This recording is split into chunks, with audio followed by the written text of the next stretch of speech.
ಹಿಂಗ್ ಹಿಡ್ಕೊ. ಇವಾಗ ಏನಾಗೈತಿ ನೋಡಿ ಈಗ ಗಾಳಿ ಹೊಂಟದ್ರಿ ಕೆಳಗಿಂತ್ರ ಎಲ್ಲಿಂತ್ರ ಹೊಂಟತಿ ಹಾ ಹೌದಲ್ಲ ಪೂರ್ಣ ಹೆಂಗ್ ಮುಚ್ಬಿಟ್ರೆ ಹಾಳಿಗೆ ಹತ್ತದ ಸರ್ ಹಾಳಿಗೆ ಮುಂದೆ ಬಂದು ಬೆಂಕಿ ಹತ್ತ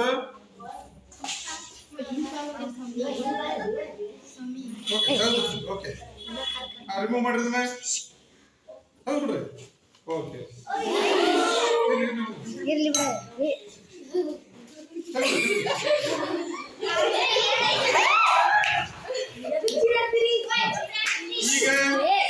ಈಗ ಪೂರ್ಣ ಪ್ರಮಾಣ ಹಿಂಗ್ ಮುಚ್ಚಿ ಆದ್ರೆ ಏನ್ ತಿಳ್ಕೊಂಡ್ರಿ ನೀವು ಬಂದ್ ಮಾಡು